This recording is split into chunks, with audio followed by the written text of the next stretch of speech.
Šiandieną atvykome aplankyti Münchauzeno muziejaus. Pats muziejus, matot, yra įsikūręs labai vaizdingoje, gražioje vietoje. Ir jis byloja apie mums tikriausiai gerai žinomą garsų baroną Karlą Jeronimą Friedrichą von Münchauseną, apie jo gyvenimą. Tai pamatysime, eisime į patį muziejų, apeisime apylinkės ir toliau papasakosime plačiau.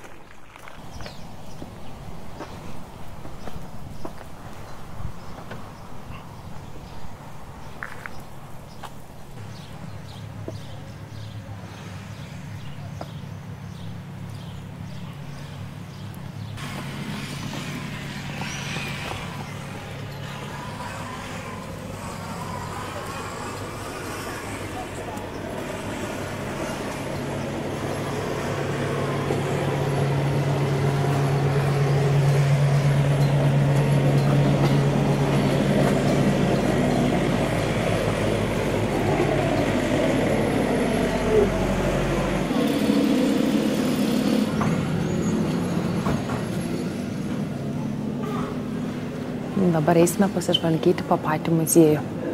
Jau iškart matome, kad yra daug iškamšų. Baronas Münchausenas labai mėgo medžioklę. Tai čia rasime daug visokių su medžioklė susijusių ir iškamšų, ir laimikių. Tai bus tikrai labai įdomu. Bet tikriausiai žmonos Jakobinos yra visa spinta garderobo. Kokią matome kolekciją drabužių. Galima už eurus apsivilkti ir pasijausti, kaip 18 amžiuje vaikščiojo barono žmona Jakobina. Taip, po dvarą.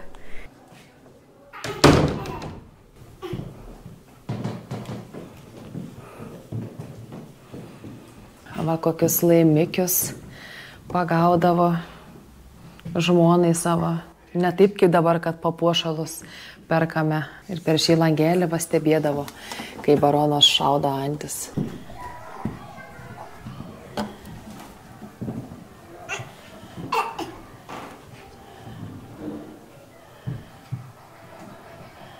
Kokie laimikiai barono.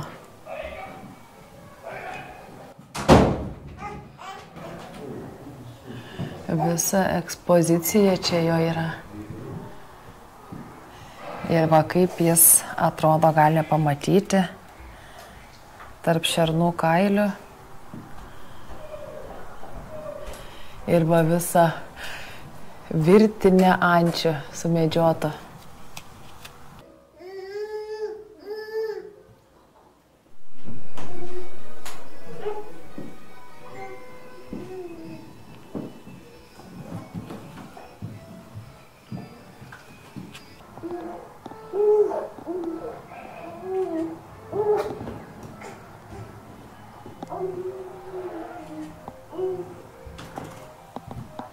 Ir nuolatinė muziejaus ekspozicija supažindina su baronu kaip armijos karininku, mylinčių vyrų, medžiotojų ir aistringų pasakotojų. Tai asmenybė, kuri tikrai mėgavosi savo gyvenimu, sugebėjo iš savęs pasijuokti, sugebėjo matyti gyvenime visai kitą prasmę ir visai kitaip savo visais pasakojimais ir vaizduotė lake prajuokindavo daug žmonių.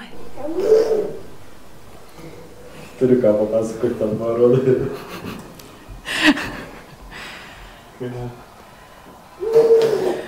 Čia galima kaip kine atsisėsti, įsitaisyti į sostą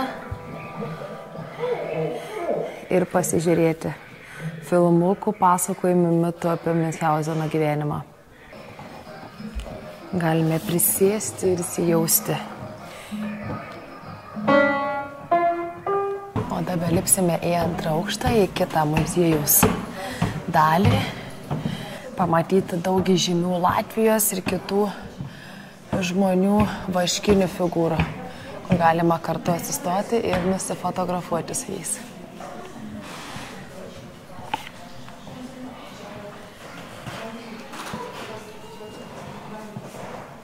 O toliau mes matome alaus bokalo ekspoziciją su daugiau nei 2708 eksponatų.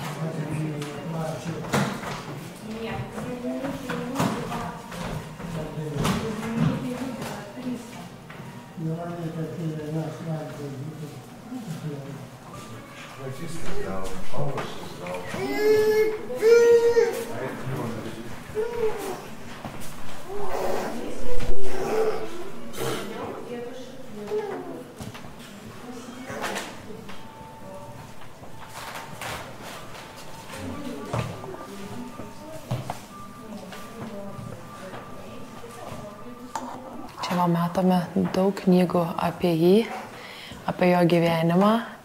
Visas pasaulis leido knygas ir pasakojimus, kaip šis garsus baronas gyvenimą mato visai kitaip. Su savo lake vaizduotė.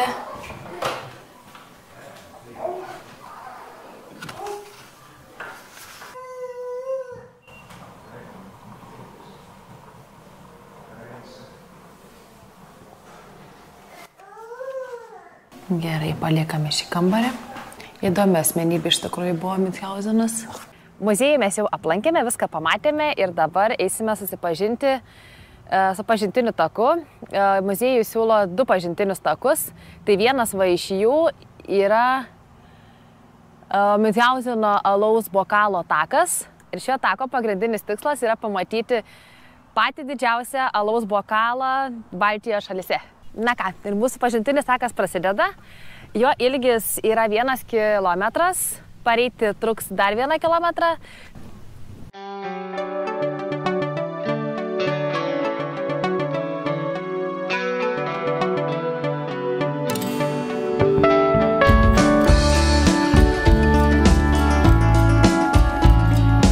Paršiukas džekuzėje. Nebloga mintis. O 18 amžiuje matai, kiek būdavo juoko ir kokie žmonės su fantazija.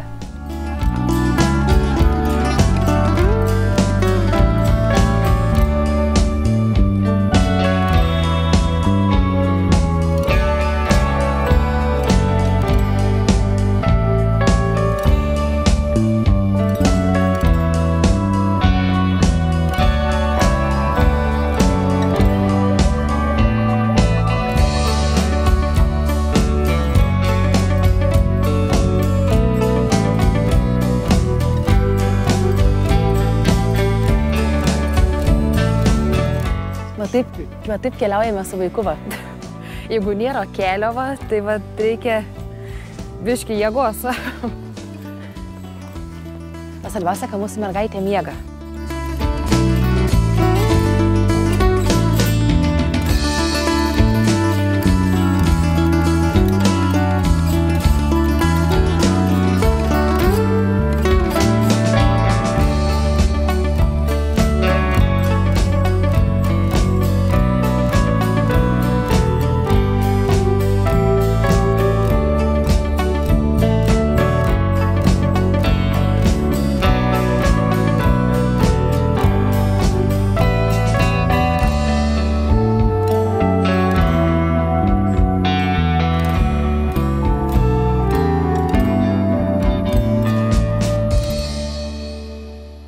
Priėjome savo tikslą, patį didžiausią alaus bokalo Baltijos šalyse. Ir galvojame, kad čia išeis padegustuoti alaus, kokia nealkoholinė alaus. Bet deja, čia viskas uždaryta, tokios paslaugos nesiūlo. Keliausime vėl atgal. Šiaip takas buvo labai fainas, visą laiką ėjome pievą. Pasigrožėjome gamtą.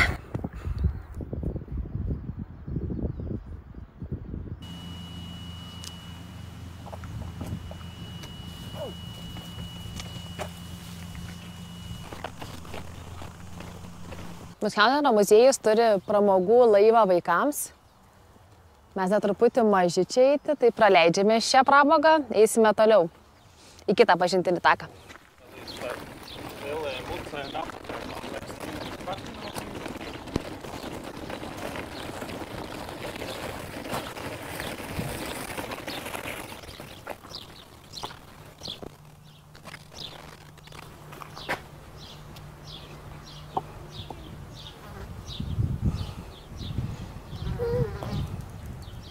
Miunchauzeno teritorijoje yra kavinė. Tikėjomės, kad mes pavalgysime, bet dėja šiandien yra antradienis ir pirmadienis antradienys jį nedirba. Tai teks truputį pakentėti. Galėjome nusipirkti registratūroje va tik tais kavos, tai truputį buvo saldainių, yra ledų šaldytuvas.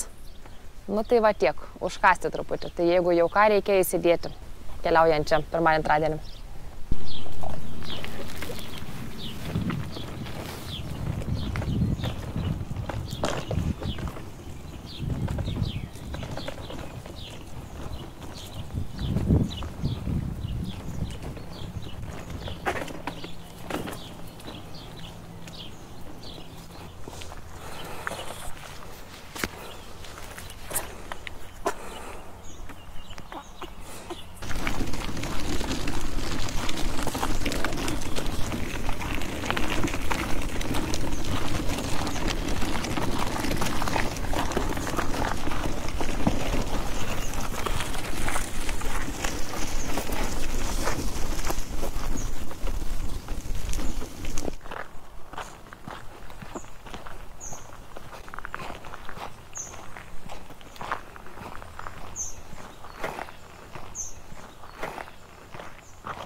Taip, sekanti mūsų pramoga yra kitas pažintinis takas, eisime čia labiau mišku.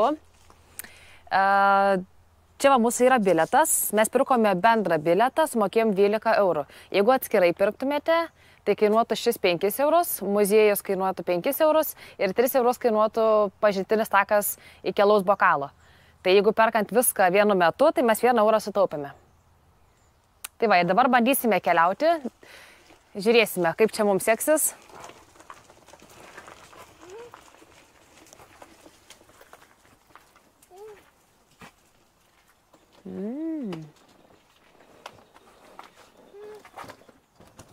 Nes čia patys takai, lentos tokios, matysime, kaip vežimėlis pravažiuos. Ir gan vėsu.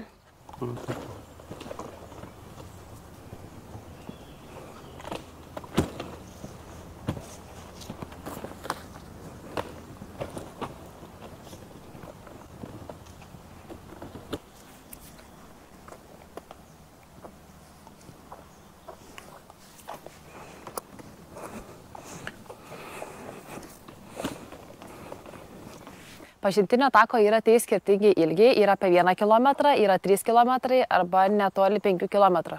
Tai mes bandysime eiti tą ilgąjį maršrutą, matysime kaip visais tais keleliais, kaip oro sąlygos, kaip viskas, kaip umleis.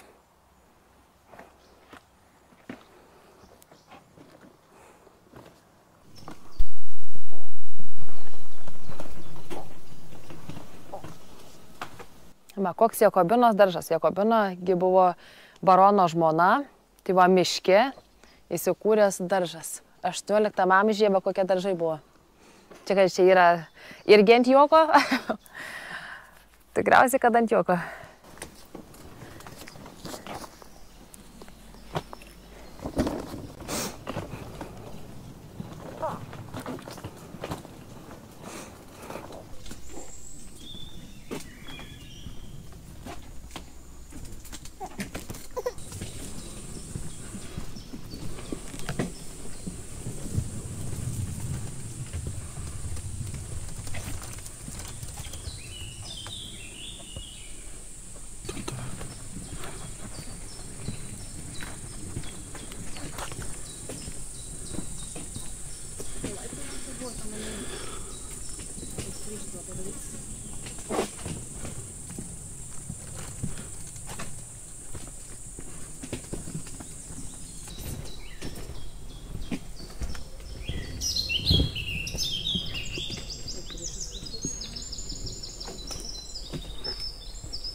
Taip, sėdžiu jau ant suoliuko patenkinta. Žodžiu, mūsų maršrutas truputį pasikeitė. Ėjome trumpą į kelią, nes šiaip pas tą kelias pažintinio tako nebuvo mums patogu su vežimėliu važinėtis. Tuo tarpu uodai užpuolė, dar dasidėjo, kad vaikas išalko, jau pusiaukelį trumpojo tako ir, žodžiu, teko apeiti tik tais trumpąjį taką. Tai čia dabar bus kaip ir viskas, keliausime toliau, ten, kur pamatysime jūrą, nes čia neteko pamatyti, reikėjo eiti beveik 5 km. Na, bet visko būna, kitur pamatysim.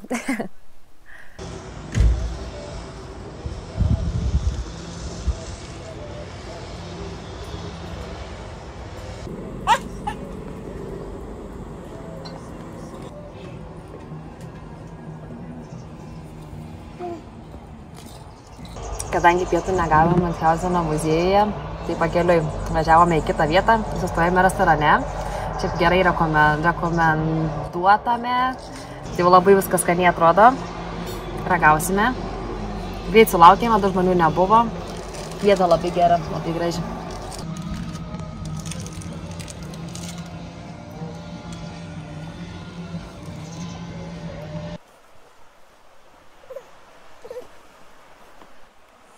Kaip ir mes žadėjome, atvykome prie jūros, visai netoli buvo muziejaus, truputį dar reikėjo toliau pavažiuoti ir labai gražus nuėjimas, eisime pasivaikščioti. Pasižiūrėsite, kokį objektą mes šį kartą atvažiavom.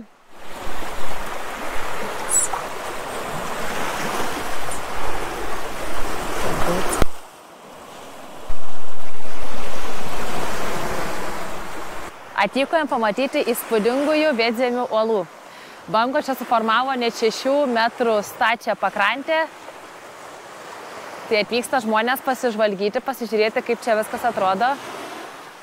Čia tokio kaip paplūdžio matome, nėra, kad žmonės greitai deginsis, tačiau taip jau aktyviai visi atvažiuoja pasižiūrėti, kaip ši pakrantė atrodo.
Na ką, smagiai pabuvome, pavaikščiojome pakrantę, mūsų mažylė išmiegojo prie jūros ošimo. Tai va, šiaip, jeigu pro šalį važiuosit, tai tikrai verta sustoti. Uolos tokios tikrai įspūdingai labai atrodo. Ir čia va šeimyna, lygiai matosi, fotosesiją daro šioje vietoje. Tai labai gražiai atrodo. Na ir ką tada, lėkiam toliau, dar truputį turime vieną sustojimą ir parodysime jums. Čia vežimą, tai aišku jau teko užsinešti ir užsivilkti.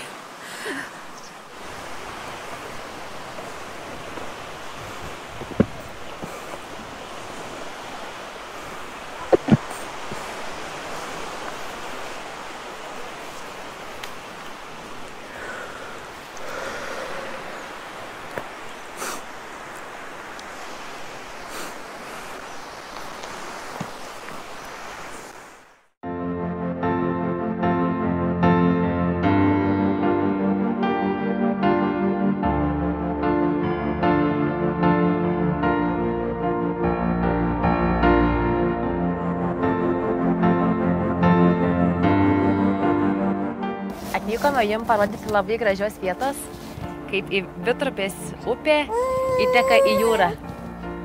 Tai mūsų mergaitė jau truputį pavargo. Ši vieta buvo netoli nuo olų, kur buvo prieš tai tikrai verta čia užsukti ir pasimėgauti vaizdu.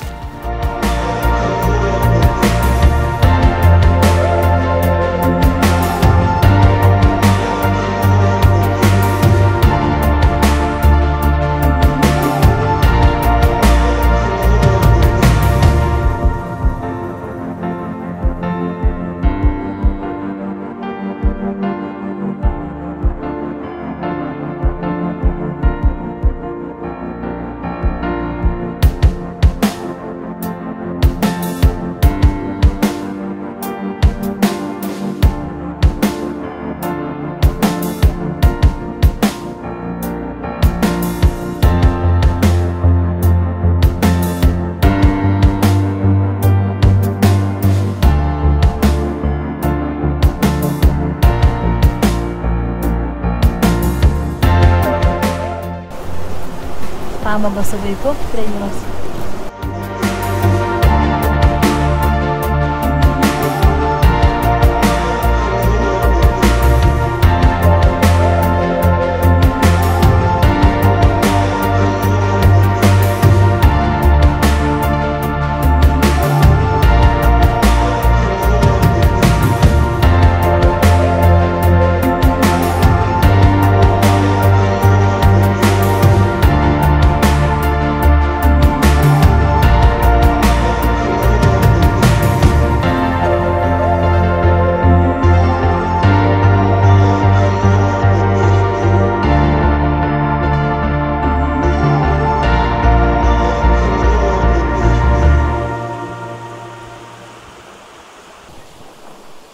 Taigi puikia vieta dienos pabaigai. Labai patiko. Latvijos pajūrio tos kelios vietos. Ir dabar jau keliausime namo. Sekančią dieną nauji nuotykiai, nauji potyriai. Parodysim.